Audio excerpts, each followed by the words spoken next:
What's up, buds? And welcome to a new Shorty on the Earbuds podcast. This is the podcast where two friends talk about one album for one or more than 1 minute. I am one half of the Earbuds podcast. I am Lucas, certified lover boy Indrakovs, and my boy Brett, fucking hotline bling Hanrahan.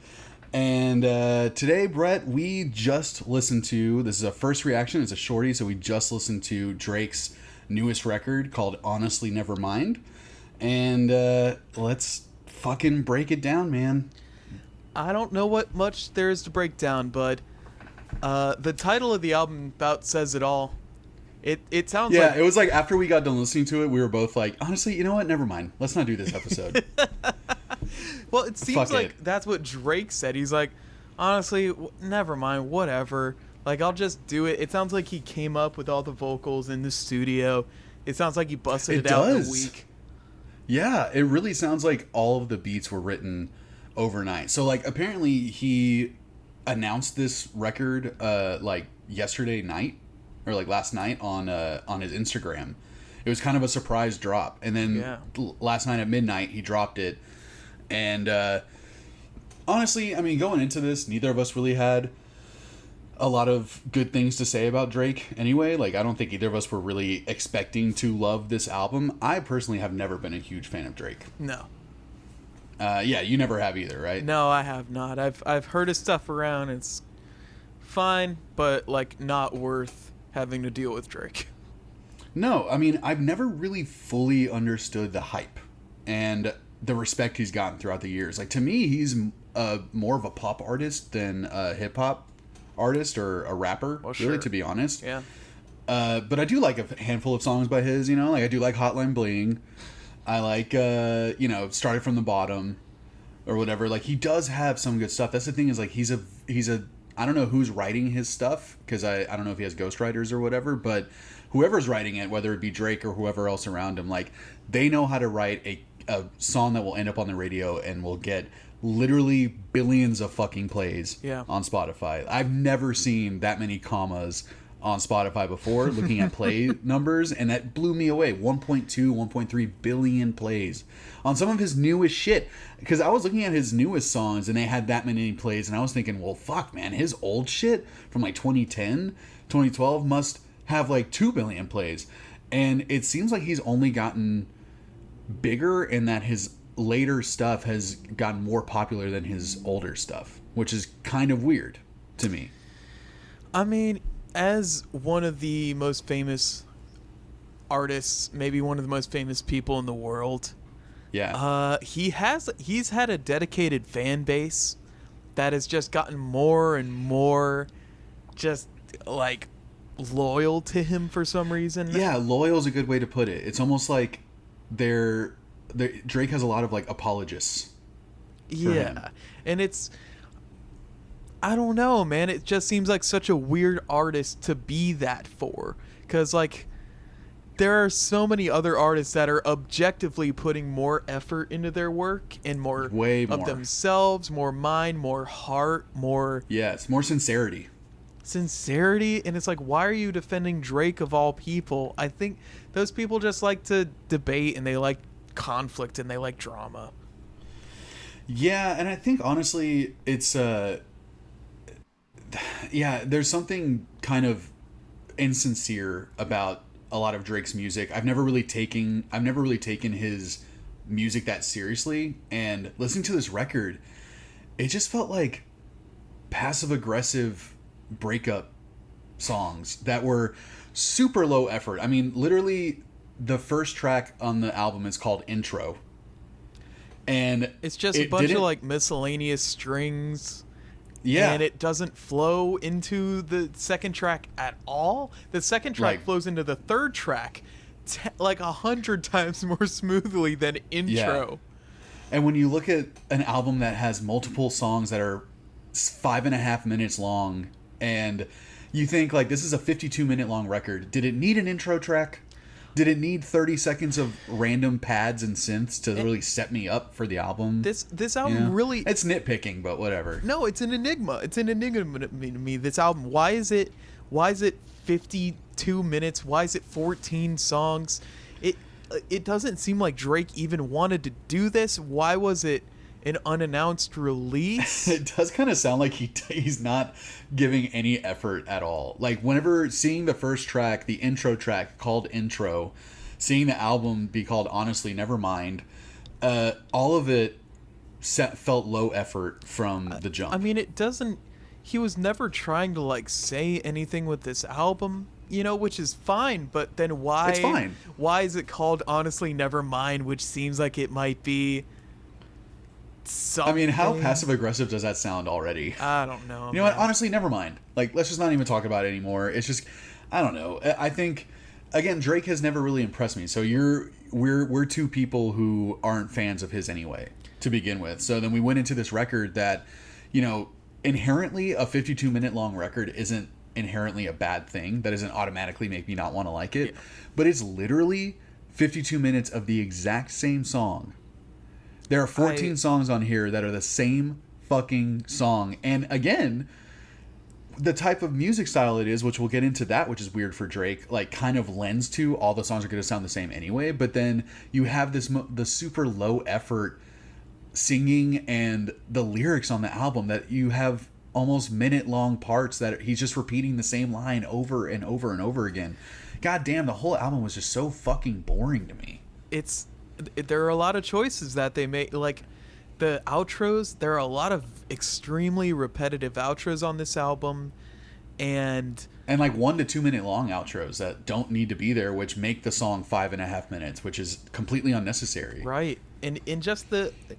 Like, there are about 3 types of songs on here. There's, like, the soft Daft Punk. There's, like, the ambient, roomy, soft 808 reverb. And then there's, like, Jimmy Cooks and Massive. Well, I mean, Jimmy Cooks and Massive are the 2 standout tracks on the record in terms of differentiating themselves from the other songs, for sure. Like, Jimmy Cooks almost has, like, a southern hip-hop vibe to it. Yeah, which almost. I really liked it. But, man, I don't know. It just... So, let's get into the actual music on the record. We've already talked about how fucking low effort and boring Drake has been. But the music is something that you don't hear a lot of hip-hop artists kind of dip their toes into, which it's almost... Most of it is kind of EDM, house, like, lush, lo-fi stuff. I mean, this album very really... quiet. It kind of sounds like a DJ mix that you would hear at a club. Yeah. You know? And honestly, I'll admit it, I was like fucking grooving for like most of this record. You were making me angry, but like you were dancing and I was getting upset the whole time. And I don't know, man. I like that type of music a lot. I listen to those types of DJs and those playlists and shit. But having Drake on top of them just having Drake's repetitive, boring, barely above a speaking volume vocals throughout the whole track, and especially throughout the whole album, and especially like as auto-tuned as they could possibly fucking be, which honestly all that tells me about Drake is that he can't sing for shit. So I don't know if it's a aesthetic choice or like a production choice to do that. It didn't add anything to it, and it made the whole album feel even more insincere and low effort. Yeah, it seems with most Drake music in general, the music is just kind of there to give it, like, the music is nice, the beats are nice, the production is nice, but it's the same and it's repetitive, and you're not really supposed to pay attention to it. But then the Drake's voice is like the main priority in the mix, and it's not doing anything either. So it just makes for every song to just be just kind of the same thing. Dude, and you're not really attached to anything, like nothing's grabbing you. And that's kind of always been my beef with Drake, has been, despite how I almost think his voice is too smooth if that makes any sense. Like his rapping voice, like there's no gruff or real emotion. That's what he made his career on, dude. I know. Yeah, he's the smoothest motherfucker in hip hop right now, and I'll give him that. And I mean, I could pick out Drake's beard in a lineup. Like if you put all these hip hop beards, like I could pick his out fucking immediately. I might get a mix it with DJ Khaled, but then I'd just look at the cheeks, and that would kind of give it away. But honestly, as kind of uninspired as Drake's vocals have always felt to me, a lot of his music feels that way too, because so many of his songs have no kick drum or like bass beat on it. So well, just about 90% of the time they just feel like they don't go anywhere for me. And that's what this album is, a house dance EDM record that also feels like it doesn't have any, on most of the songs, any hard percussion on it or like bass beats that kind of kick you, in the chest and keep you like pumped up and excited. It's a very quiet, subdued house record. Yeah, well, there's about just about every song has an 808 kick on the floor. Yeah. But it's like a baby's heartbeat. It's just like I don't know. It's like it's good. Like airy and it'd be soft. Good if you want to like dance, but you're also on a Xan, and it's like late at night. Yeah. Like I was really tired before we started listening to this record, and now I'm just exhausted. I've never gotten more tired listening to a record than I did. You looked like you were in a dance-off competition where it's like you have to dance longer than anyone else, because you really did. You started out this record that's just like really just bouncing and like bouncing my shoulders up and down. I was like doing some moves, and then you were getting into it, and then maybe 30 minutes in, that became kind of like, I was kind of like you were getting trying myself so through hard it with my moves. Yeah, you were just doing like the robot like dead arm for like 30 minutes there, and then it's a weirdly exhausting record for me because of just how much I just liked it. Well, let's get into Narnugs, dude. Let's get into Narnugs, man. I think we might have the same ones, but I guess we'll see. Possibly. They danced around because I really just didn't like anything as it went on. There are some things I liked about this record, so like we can get into that, but once we landed on Massive, that was one of the first songs that like really stood out to me and felt different for the record. So Massive is one of my choice nugs. It's one of mine as well. Yeah, it's got this it reminds me of a DDR song that I used to play. Oh, okay. It's got a Dude, you get down on DDR? Oh yeah, I had a whole mat at home. I would play every day. I don't know how I can. I don't know why I'm asking you if you played Dance Dance Revolution. You have cat ear headphones. Of course, I played Dance Dance Revolution. But you're like, Dance Dance Revolution and Jet Set Radio are my personality. My life. It's who I am. But this song has for this record, it has like the most or the second most energy, which isn't saying a lot, but it's nice when it comes in because it's much needed. And it's got this nice kind of beat, this piano. It has kind of like we mentioned, like Afro house earlier. It has this like very kind of South African house vibe to it that I honestly dig. I liked it. And it actually has some development in the music. It has some differing parts, which you can't say for most of the songs on this record. Yeah, and that's kind of the parts that I liked most about this record. Are a lot of them are on Massive. Like despite not liking the songs or a lot of the songs, it's a vibe. Like this record is just a vibe, and every song is a vibe. Yeah. But there's just this was one of the first ones that the music had like a little bit of a feeling to it. Like it felt like it was going for it, and I really liked all of the synth work on this record. And this song just has a ton of like that really rich, deep synth and pads that were like very textural on a lot of the songs. And that fucking Casio keyboard percussion that I'm just always going to be a fan of. So those two things on this track, plus having the first like actual, like I feel like if this was played live, I would feel it in my body. It's like an active beat. Yeah. And I imagine myself cruising down the city with neon lights kind of passing over me, kind of an 80s it's one of those purple, blue tint over everything. Yeah. It's one of those for sure. It was like nice. What was your second one? My second one was Jimmy Cooks. Yeah, same here. Obviously, because my boy 21 Savage is delivering the same shitty bars he always does. I had no idea you were a 21 Savage fan. Dude, I'm not. But like, it's always a treat to see him because he's always just doing the same shit with the lowest energy. He's half asleep through his entire life. He sleeps 22 hours a day. It's awesome. Jesus Christ. Well, Jimmy Cooks was by far the standout track on the record in terms of like the beat. I think it had my favorite music out of any song on the record because honestly, it sounded like an Outkast beat to me. Yeah, it kind of has this violin in the back that's repeating. Yeah. It's got this, like, it's definitely the most traditional song, I'd say. It's got this trap beat behind it. Drake, but something really southern about it. Something about that really deep bass with the violin going felt like Atlanta to me. Yeah. And which makes sense. I think that's where 21 Savage is from. The fact that Drake sounds like he's actually awake for this recording is a nice change of pace.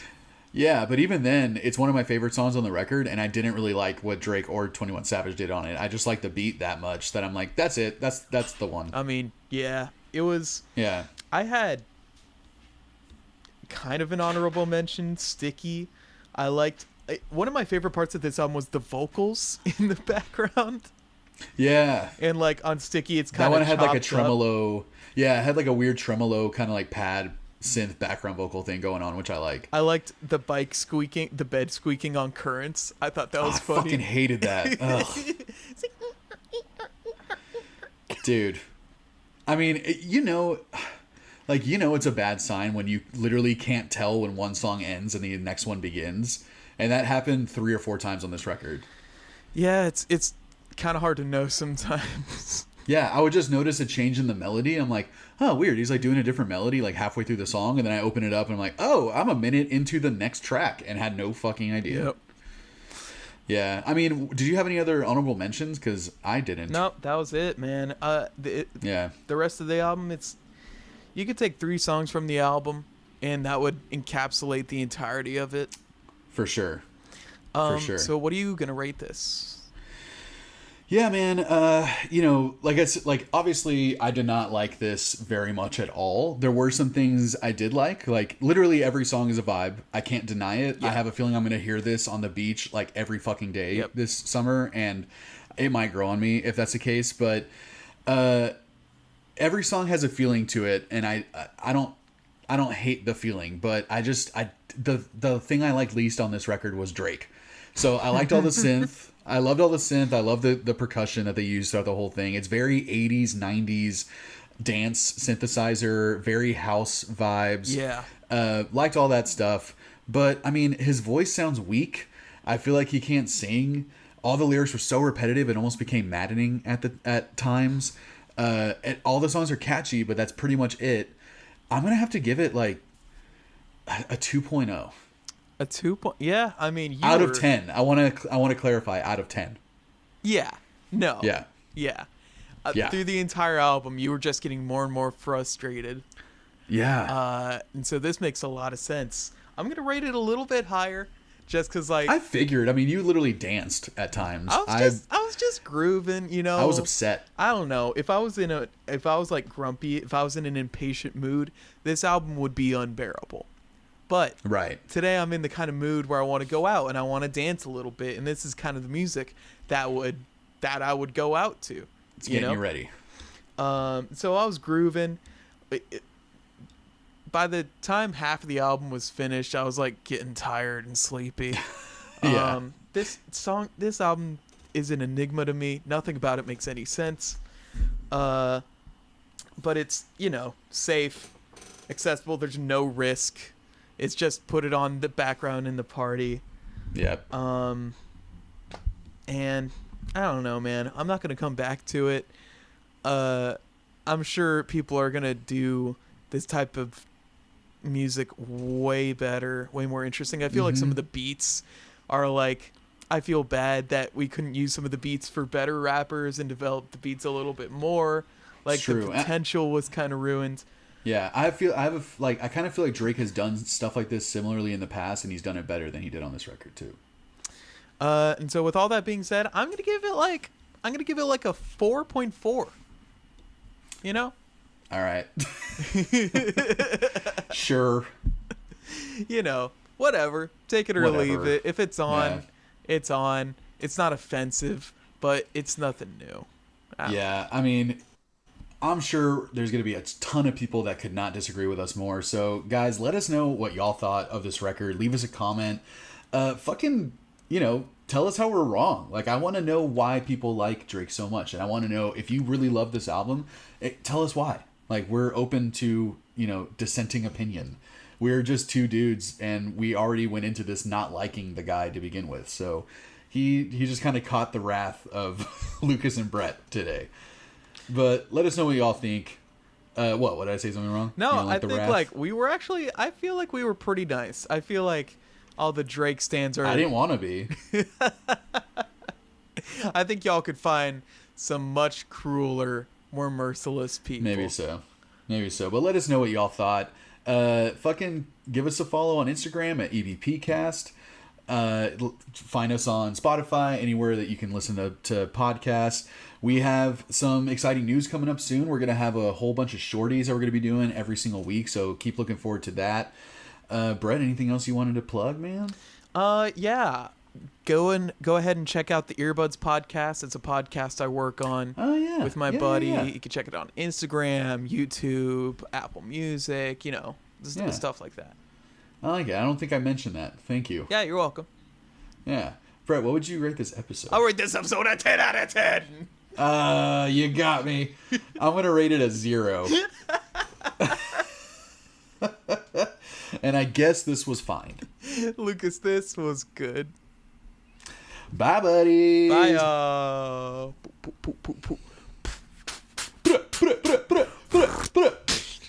Salute. Salute.